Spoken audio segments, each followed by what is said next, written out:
Annual day సెలబ్రేషన్స్ను ఎంతో అత్యుత్సాహంతో ఉత్సాహంతో ఇంకా నీరసంగా కూడా జరుపుకుంటున్నటువంటి మన బీబీపేట్ పాఠశాల ఉపాధ్యాయ బృందానికి, విద్యార్థుల బృందానికి, అదేవిధంగా ముఖ్య అతిథిగా వచ్చినటువంటి ఎంపీడీఓ గారికి, ప్రియమైన విద్యార్థుల తల్లిదండ్రులకు నా యొక్క నమస్కారం.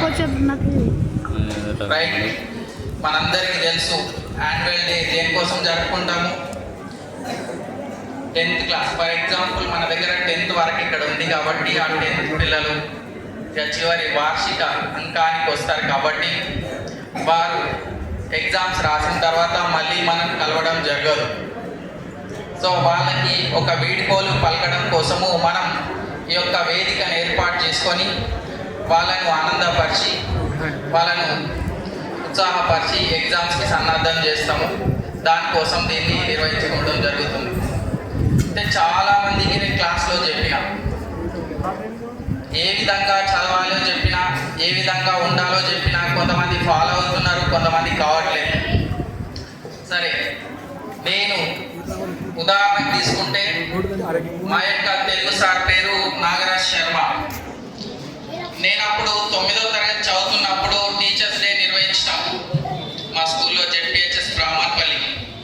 అక్కడ విద్యార్థులందరూ కూడా మీరు ఏమవుతారో అని అడిగితే సార్ అడిగాడు, ఎవరెవరు ఏమవుతారో అని అడిగిండు. అడిగితే ఒక అబ్బాయి అన్నాడు, నేను టీచర్ అవుతా, నేను డాక్టర్ అవుతా అని చెప్పిండు. ఒక ఆయన పోలీస్ అవుతా అని చెప్పిండు, ఒక ఆయన ఇంజనీరింగ్ అవుతా అని చెప్పిండు, ఒక ఆయన ఐఏఎస్, ఐపీఎస్, వివిధ రకాల అన్ని రంగాల్లో ఉన్నటువంటి వృత్తుల పేర్లు చెప్పారు. కానీ ఏ ఒక్క విద్యార్థి కూడా, అక్కడ సభలో ఉన్నటువంటి ఏ ఒక్క విద్యార్థి కూడా నేను టీచర్ అవుతాను అని చెప్పలేదు. సో చాలా మందికి చాలా రకరకాలైనటువంటి గోల్స్ ఉంటాయి, అన్నీ చెప్పారు. కానీ వీళ్ళందరినీ తయారు చేసేది ఒక డాక్టర్, ఒక పోలీస్, ఒక ఐఏఎస్, ఐపీఎస్, ఇంజనీర్, ఈ ప్రతి ఒక్కరిని తయారు చేసేది ఒక ఉపాధ్యాయుడు. అందరికీ తెలిసిందేగా ఉపాధ్యాయుడే కదా. అలాంటి ఉపాధ్యాయ వృత్తిని ఎంచుకోవడానికి ఎవరు కూడా ముందుకు రాలేదు ఆ రోజు ఆ బ్యాచ్లో. నేను కూడా ఆ రోజు ఉపాధ్యాయుడు అవుతా అని చెప్పలేదు, డాక్టర్ అవుతా అని చెప్పిన మా సార్కి. సార్ ఏమన్నారంటే, తర్వాత ఎవరు కూడా టీచర్ కావాలి, ఇంతమంది తయారు చేసే టీచరే కదా, ఒక్కరు కూడా లేరా టీచర్ అయ్యే వాళ్ళని అడిగితే ఆ రోజు నా యొక్క నిర్ణయాన్ని మార్చుకున్నా. నా గురువు చెప్పినట్టుగా నేను ఖచ్చితంగా టీచర్ అయి చూపిస్తా, డాక్టర్ కాదు నా గోల్ అని. అప్పుడు అంటే చిన్నప్పుడు మనం ఏదేదో ఊహించుకుంటాం కదా, కానీ ఆ రోజు నేను స్ట్రాంగ్గా బిలీవ్ చేసిన, ఖచ్చితంగా అయితే టీచర్ అయితా. ఏ ఒక్క జాబ్ నోటిఫికేషన్ పడ్డా నేను రాయను, టీచర్ జాబ్ నోటిఫికేషన్ ఎప్పుడు వస్తే అప్పుడే రాస్తా, ఆ టీచర్ అయ్యే చూపిస్తా అని చెప్పేసి గట్టి నమ్మకంతో ముందుకెళ్ళి ఇంటర్ తర్వాత డిఈడి చేసిన. తర్వాత ఏమైందంటే 2 years డిఎడ్ అయిపోయిన తర్వాత టీచర్ ట్రైనింగ్ అయిపోయింది 2018లో. ఆ మధ్యలో చాలా నోటిఫికేషన్ వచ్చినాయి, SI, constable, group 4, VRO, VRA, junior assistant, రకరకాల నోటిఫికేషన్లు వచ్చినాయి. ఏ ఒక్క నోటిఫికేషన్ కూడా అటెంప్ట్ చేయలే. నాకు ఆ సత్తా ఉంది, వేరే జాబ్ రాస్తే నాకు ఖచ్చితంగా వస్తాన నమ్మకం నాకు ఉంది, కానీ నేను వాటిని అటెంప్ట్ చేయలే. ఎందుకంటే నేను టీచర్ అవుతా అని మాత్రమే కలలు కన్నా కాబట్టి, ఆ టీచర్ అవ్వాలని ప్రయత్నం చేస్తున్నా కాబట్టి, ఆ టీచర్ నోటిఫికేషన్ అంటే డిఎస్సి నోటిఫికేషన్ వచ్చే వరకు వెయిట్ చేసిన. సో అప్పుడు 2017 సంవత్సరంలో డిఎస్సి నోటిఫికేషన్ వచ్చింది, అతి తక్కువ పోస్టులతో రాసిన ఎగ్జామ్. కానీ కేవలం 1.5 మార్క్స్తో జాబ్ మిస్ అయింది. మనం ఏం చేస్తాం, ఏదైనా పని మొదలు పెట్టగానే అది హార్డ్గా అనిపించింది, కష్టంగా అనిపించింది, ఇంకేదో అనిపించింది, లేదంటే మధ్యలో బ్లాక్స్ వచ్చినాయి, అడ్డంకులు ఏర్పడ్డాయి, వదిలేస్తాం ఆ పనిని. ఫెయిల్ అయినా వదిలేస్తాం. కానీ ఎవడైతే ఫెయిల్ అయినా కూడా వదిలేయకుండా మళ్ళీ ప్రయత్నం చేస్తాడో వాడు ఖచ్చితంగా ఏదో ఒక రోజు ఖచ్చితంగా సక్సెస్ అవుతారు. నేను కూడా మళ్ళీ 2018లో మిస్ అయిందని చెప్పేసి ఇక అక్కడే ఆగిపోలే, వెయిట్ చేసిన. మళ్ళీ 2023 వరకు రకరకాల నోటిఫికేషన్స్ వచ్చినాయి, వేరే దేన్ని కూడా అటెండ్ చేయలేదు. కేవలం ఉపాధ్యాయ రిక్రూట్మెంట్ సంబంధించిన నోటిఫికేషన్లు మాత్రమే అటెండ్ చేసిన 2023లో TGT PGT junior lecturer with state ర్యాంక్స్తో రాణించిన టీజీటీ స్టేట్ 5th ర్యాంక్,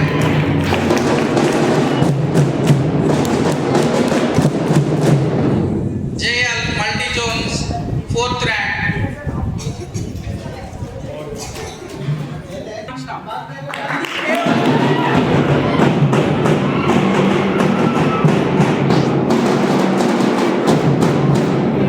నేనేమంటున్నా అంటే మీ యొక్క లక్ష్యాన్ని మీరు ఖచ్చితంగా నమ్మితే ఏదో ఒక రోజు మీకు సక్సెస్ అనేది వస్తుంది. పుస్తకాన్ని నువ్వు తలదించి చదివితే ఆ పుస్తకం నిన్ను తల ఎత్తుకునేటట్టుగా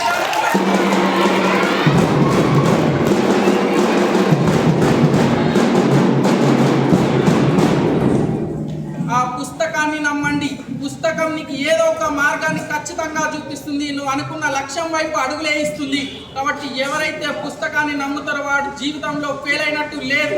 ఎంతరో చూడండి, 12th క్లాస్ ఫెయిల్ అయినటువంటి మనోజ్ కుమార్ IPS సాధించిండా లేదా?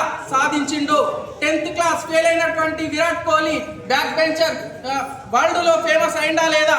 10th క్లాస్ ఫెయిల్ అయినటువంటి సచిన్ టెండూల్కర్ వరల్డ్లోనే బిగ్గెస్ట్ క్రికెటర్గా మారిండు. సక్సెస్ అనేది ఏ విధంగా వస్తుంది? శ్రమ పడాలి. మనం నమ్ముకున్న పనిని మాత్రమే ఎప్పుడు వదలద్దు. దాని వైపు అడుగులు వేస్తుండాలా. ఆ పని ఏదో ఒక రోజు మనని అత్యుత్తమ స్థానంలో నిలబెడుతుంది. ఈ విధంగానే చాలా మంది నిరుపేద కుటుంబం నుంచి వచ్చినటువంటి ఎందరో కూడా మంచి మంచి స్థాయిలో, ఉన్నతమైన స్థాయిలో ఉన్నారు. మీ అందరికీ ఎగ్జాంపుల్స్ చెప్పిన చాలాసార్లు. సో మీరు కూడా, మన ఫాదర్, మన మదర్, మన ఫ్యామిలీ అందరు కూడా మిడిల్ క్లాస్ ఫ్యామిలీ. ఒక ఫాదర్ ఏమో పిండిగిరిలో పనిచేస్తే, ఒకనేమో బజ్జీలు వేస్తాడు రోడ్డు మీద. ఒక ఫాదర్ ఏమో చేన్ల బట్ట లేకుండా ఒక గుడ్డ కట్టుకొని మాత్రమే పని చేస్తాడు. మరి మీ డాడీకి, మీ మమ్మీకి నువ్వు ఎప్పుడు మంచి బట్టలు ఇస్తావు? వాళ్ళకి ఎప్పుడు మంచి లైఫ్ ఇస్తావు? దానికోసం నువ్వు ప్రయత్నం చేయి. ఎవరి కోసం చదవకో, నీ కోసం నువ్వు మాత్రమే చదువు. నీ కోసం మాత్రమే చదువు. మీ అమ్మ నాన్న కోసం చదవకు, మీ తమ్ముడి కోసం చదవకు, ఎవరి కోసం చదవకు. ఫస్ట్ నీ కోసం నువ్వు చదివి నువ్వు సక్సెస్ అయ్యి అప్పుడు నీకు చేతనైతే ఎదుటోడికి సహాయం చేయు. అప్పుడు మీ అమ్మ నాన్నల గురించి ఆలోచించు. మీ అమ్మ నాన్నలు కూడా నువ్వేమో తెస్తావు, ఏమో కట్టలు కట్టి పెడతావు అని ఆలోచించరు. నువ్వు మంచిగా ఉండవా, భవిష్యత్తులో నువ్వు మంచిగా కావాలని మాత్రమే కోరుకుంటారు. కాబట్టి అలాంటి వారి కోసమైనా మీరు మీ నమ్మకం పెట్టుకున్నారు కాబట్టి మీ మీద మీరు ఖచ్చితంగా ఏదో ఒకటి చేసి చూపించాలి. ఏదో ఇది ఎగిరినాం, దుంకినాం, ఎంజాయ్ చేసినాం, ఇది కాదు లైఫ్. మా అయ్య 2012లో మా అయ్యతో ఛాలెంజ్ చేసిపోయినా, ఇంట్లోకి వెళ్ళి వస్తే జాబ్ తోటే వస్తా అని తొడగొట్టిపోయినా. సీతయ్య తొడగొడతాడు చూడు, అట్లా కొట్టిపోతే తొడని తెరగైంది. అర్థమైందా? ఇంట్లోకి వెళ్ళిపోయినా హైదరాబాద్ పోయిన తర్వాత ఏం చేయని అర్థం లేదు. ఉన్న పైసలు అయిపోయినాయి. ఇక అప్పుడు మెల్లగా ఫుడ్ డెలివరీ బాయ్గా, పిజ్జా డెలివరీ బాయ్గా ఇదొక పని చేసుకుంటూ ₹1 ఇంటి నుంచి తీసుకోపోలే. సో మీరు కూడా సొంత కాళ్ళపైన నిలబడడానికి ప్రయత్నం చేయాలి. కాబట్టి ఖచ్చితంగా మీకు సక్సెస్ అనేది వస్తుంది. ప్రతి ఒక్కరు మీ యొక్క ఏదైతే గోల్ పెట్టుకున్నారో ఆ లక్ష్యాన్ని నమ్మండి, దాని వైపు వెళ్ళడానికి ప్రయత్నం చేయండి. మధ్యలో రకరకాలైనటువంటి అడ్డంకులు వస్తాయి, వాటినన్నింటినీ ఛేదించేలాలే. ఇంటర్ పోతావు, ఒక అమ్మాయి కనిపిస్తుంది, నీ లక్ష్యం ఎటో పోతుంది. అర్థమైందా? లేదంటే దోస్తులు పరిచయం అవుతారు, తాగదామంటారు, తిందామంటారు, నీ లక్ష్యం ఎటో పోతుంది. ఇగో ఇలాంటి వాడు ఎవరైతే వీటిని అవాయిడ్ చేస్తాడో వాడే సక్సెస్ వైపు పోతాడు. కాబట్టి ప్రతి ఒక్క student 10th class main stage, ఇది మన జీవితంలో అతి ముఖ్యమైనది. 10th క్లాస్ అంటే తెలుసా? కాబట్టి దీన్ని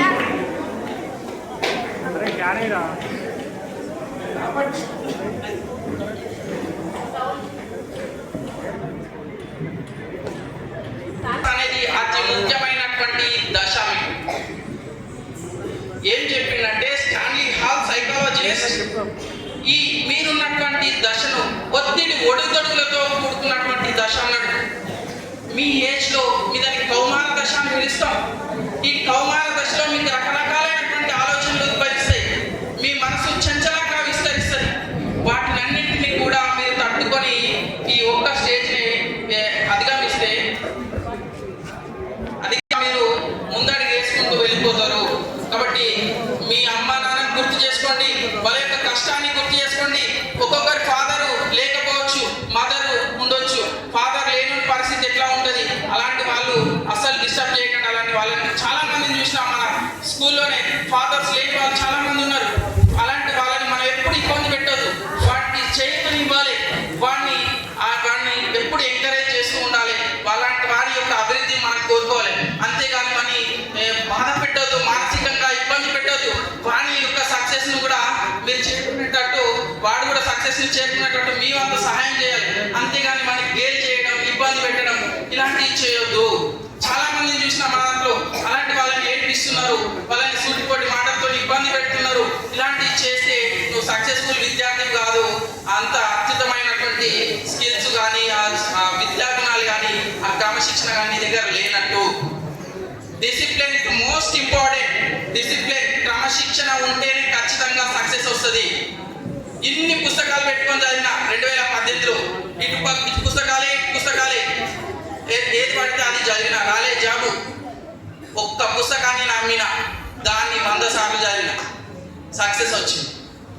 అర్థమైందా? ఒక్క మార్గం పట్టుకోండి, మీరు ఒక్క లక్ష్యం పెట్టుకోండి, దాని వైపు అడిగేయండి, ఖచ్చితంగా మీరు సక్సెస్ అవుతారు లైఫ్లో.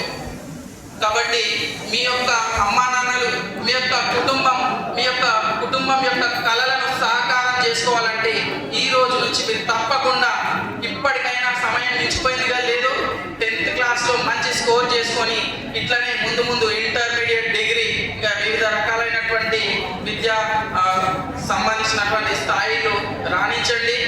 మీరు యొక్క సక్సెస్ మీరు చేరుకునే వరకు ఎలాంటి అడ్డంకులకు లొంగిపోకండి.